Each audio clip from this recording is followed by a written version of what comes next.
এটা মালিকরা মনে করে যে আমার কারখানা আমি কিভাবে চালাবো, কবে ছুটি দিব, এই ওয়ার্কার আব্দুর রহিম, করিম, খলিল, জলিল এর সাথে কি আলোচনা করুন।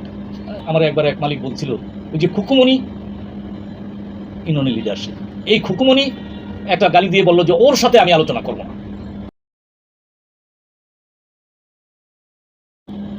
আপনার সরকারি কর্মচারীরা যারা শারীরিক কায়িক পরিশ্রম করেন না, ঘাম ঝরান না, তারা ছুটি পান সপ্তাহে দুদিন। আর যারা হাড় ভাঙা খাটুনি করেন দেন, আমাদের গার্মেন্টস শ্রমিক, আপনাদের কি বলে জুট মিল, টেক্সটাইল মিল, তারপর রিরুলিং মিলের শ্রমিকদের যে কি পরিশ্রম আপনি নিজের চোখে না দেখলে বিশ্বাস করবেন। আপনার অমানবিক পরিশ্রম, তারা কারখানায় ঢুকে জীবন্ত, তারা জানে না যে জীবন নিয়ে বের হয়ে আসতে পারবে কিনা।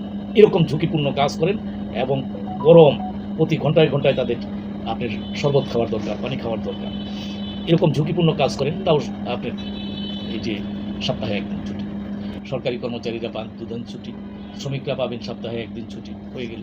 তারপর সরকারি কর্মচারীরা সিএল অনেক বেশি পায়, 15 দিন। আপনার আমাদের শ্রমিকরা সিএল ছুটি পাবে বছরে 10 দিন। আপনার সরকারি কর্মচারীরা মেডিকেল লিভটা পীড়া ছুটি, যেটা ডাক্তারি ছুটি বলে, অসুস্থতার ছুটি, সেটা নির্দিষ্ট দিনটা আমি এই মুহূর্তে বলতে পারতেছি না, তবে অনেক, তারা যতদিন অসুস্থ থাকে ততদিনই ছুটি নেয়, হয়তো লিমিটেড থাকতে পারে। এটা সরকারি কর্মচারী চাকরিবিধিতে আছে, এই মুহূর্তে আমার মনে নেই। শ্রমিকদের জন্য 14 দিন, বছরের 14 দিন। 14 দিনের বেশি যদি কেউ অসুস্থ থাকে তাহলে সে ছুটি নিতে পারবে, বেতন পাবে। একজন শ্রমিক সে কত বেতন পায় ছুটি নেওয়ার পরে অসুস্থ অবস্থায়? পেশাগত ব্যাধিও যদি হয় তাহলে তার 14 দিনের বেতন সহ ছুটি শেষ হয়ে যাওয়ার পরে সে আপনার যে ছুটিটা নিবে তার তো না খেয়ে মরতে হবে, সে তো বেতন পাবে না, সে তো ছুটি কাটাইতেই যাবে না, সে ছুটি কাটাইতে যাবে না। আর কাটাইতে বাধ্য, শারীরিক অক্ষমতার কারণে কাজ করতে পারবে না, ছুটি কাটাতে বাধ্য, কিন্তু সে খাবে কি? তার তো দায় দেনা করতে হবে, হাত পাততে হবে অন্যের কাছে। গেল এইটা 14 দিন ডাক্তারি ছুটি। তারপর হলো উৎসব ছুটি। উৎসব ছুটিটা হলো আপনার বছরে 11 দিন। আগে এটা 10 দিন ছিল, 2006-এর আইনে এটা 11 দিন আছে। এই 10 দিন আপনাকে সাজিয়ে নিতে হবে। এই 2024 সনের 31শে ডিসেম্বরের মধ্যে মালিক এবং শ্রমিক ইউনিয়নের প্রতিনিধি অথবা মালিক এবং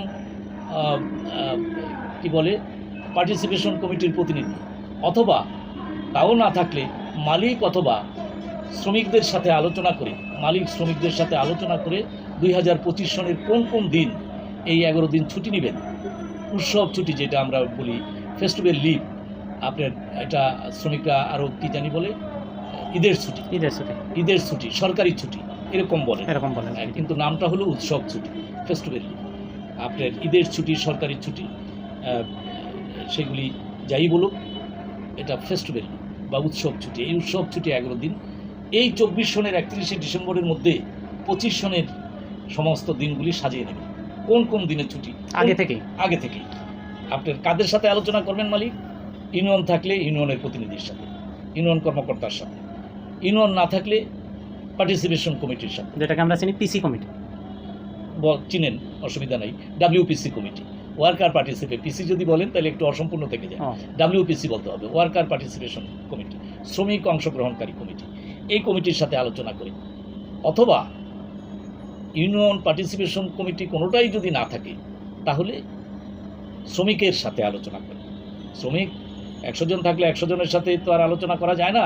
শ্রমিকদের ভিতর থেকে একটা করলেন, শ্রমিকদের বললেন যে তোমাদের পক্ষের থেকে আপনার 5 জন মনোনীত করো, যারা আমরা 25 সনের ছুটির বিষয় নিয়ে কথা বলবো। অবশ্য মালিকরা এই ধরনের প্র্যাকটিস করে না, তারা নিজেরাই চাপিয়ে দেয়, নিজেদের সুবিধা মতো দেখা নিজেরা লিস্ট কইরা আগেও চাপায় না, বছর শেষ আসলে, এমনকি ঈদের 2 দিন আগেও বলে আপনার অনেক ত্রুটি। এটা মালিকরা মনে করে যে আমার কারখানা আমি কিভাবে চালাবো, কবে ছুটি দিব, এই ওয়ার্কার আব্দুর রহিম, করিম, খলিল, জলিল এর সাথে কি আলোচনা করুন। আমার একবার এক মালিক বলছিল ওই যে খুকুমনি ইউনিয়নের লিডারশিপ, এই খুকুমনি একটা গালি দিয়ে বলল যে ওর সাথে আমি আলোচনা করব না, আমি ওর সাথে আলোচনা করতে বাধ্য না। তা আমি বললাম যে শি ইজ ইউনিয়ন লিডার, তার সাথে আপনি কথা বলবেন না এমন শপথ করার তো দরকার নেই। আপনি কথা বলবেন, সে কথা বলবে, অসুবিধাটা কোন জায়গায়? না আমি তার সাথে কথা বলবো না, আপনি জিদ করেন না। আমি তো, আমার কথা বলার রাইট হইল পরে, সে ইউনিয়নের লিডার, তার তো কথা বলতে হবে। যাই হোক, এই ধরনের একটা টেন্ডেন্সি থাকে যে এই মেয়েটা আপনি গ্রাম থেকে আসছে, আমার এখানে অপারেটরের কাজ করে, হেল্পারের কাজ করে, আজকে সে ইউনিয়নের লিডার হয়ে আমার টেবিলে বসবে, হ্যাঁ, আমার সামনে বসে কথা বলবে? না, এটা হতে পারে না। ওনার মনোবৃত্তিটার কারণে এই ধরনের একটা অবস্থার সৃষ্টি হয়। যাই হোক।